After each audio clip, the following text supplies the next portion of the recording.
Hello, ako po si Kuya Louie at ngayon gagawa po tayo ng circuit sa ating breadboard. And all I feel is blue. Black.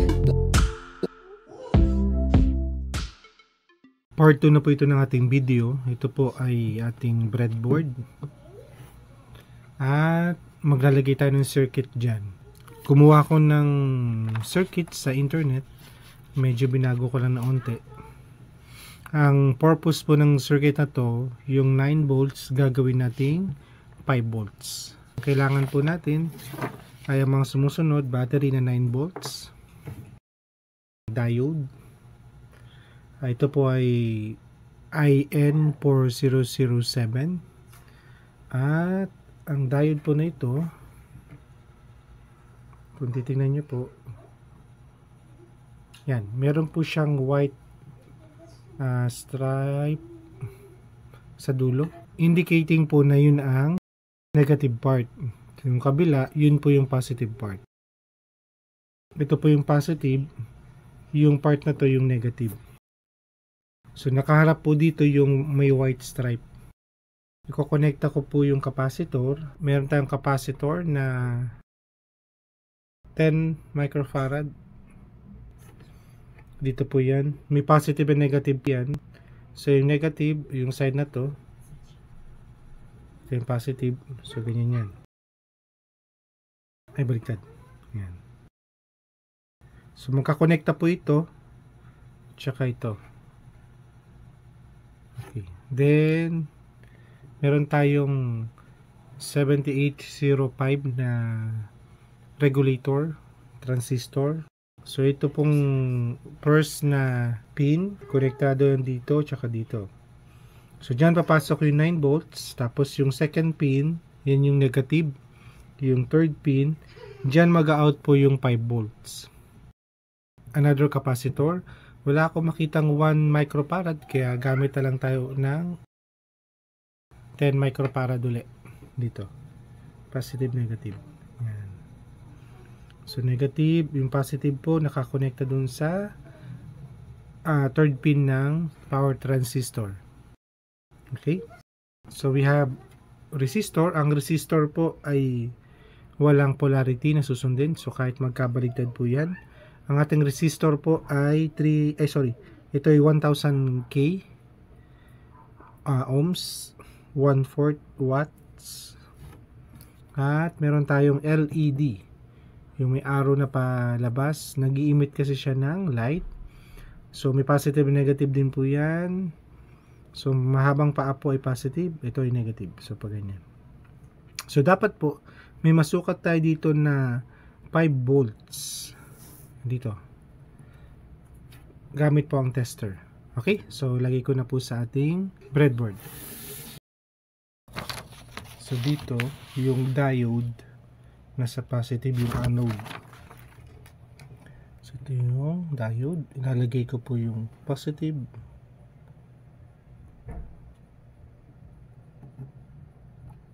Yan. Tapos ito pong cathode nakakonekta sa positive ng capacitor. Positive.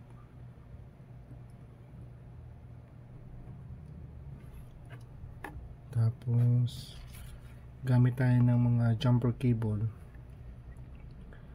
tulad nito. Kung wala po kayo nitong jumper cable, kahit yung mga solid wire po, huwag kayong gagamit ng stranded wire, ha. Okay, so lagay ko muna po itong 7805. Yung number 2 ng 7805 ililinya ko na sa negative ng capacitor.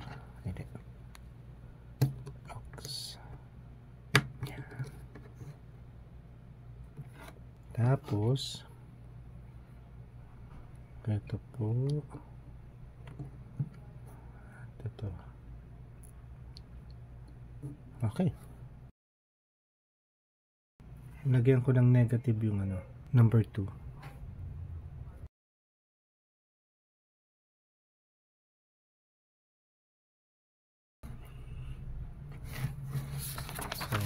Technically, tapos na natin to.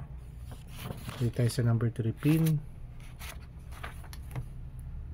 So number 3, nakakonekta siya sa positive ng capacitor.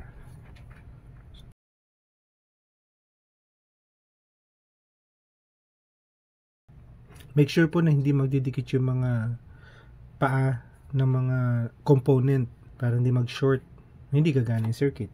Then resistor, matang resistor,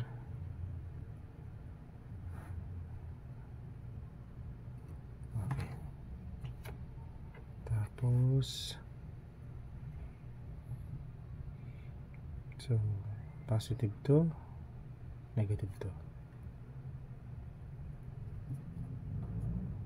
Okay. So dito na ako kukuha ng negative.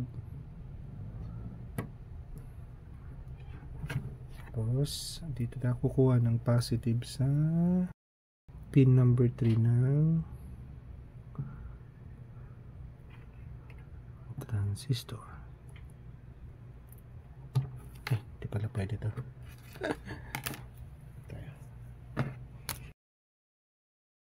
Okay. So, yung green na to ay negative. Yung gray ay positive. Ay, baliktarin ko. Parang mas maganda kung positive yung may kulay. So, dito ko ilalagay yung ating multi-tester mamaya. Okay. So, negative. Positive.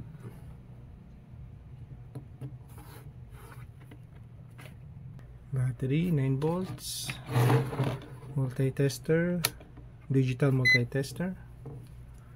Tingnan natin kung ilang volts.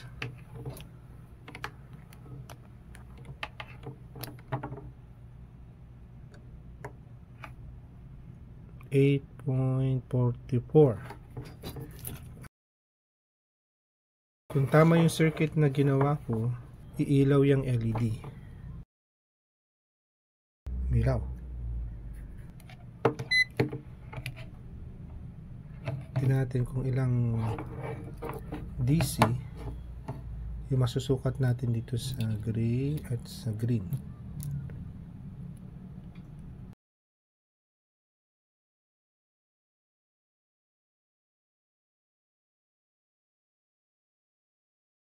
Yun, 5.061. So meron na tayong nagawa na simpleng power supply. From 9 volts, ginawa natin siyang 5 volts. Sukatin ulit natin. Ay. Yan, 5.06. So 5 volts na siya. Okay, sa susunod na video, gagawin na natin siyang circuit sa PCB. So I hope may natutunan kayo sa maikling video po na ito. Salamat. Ingat po tayo lagi.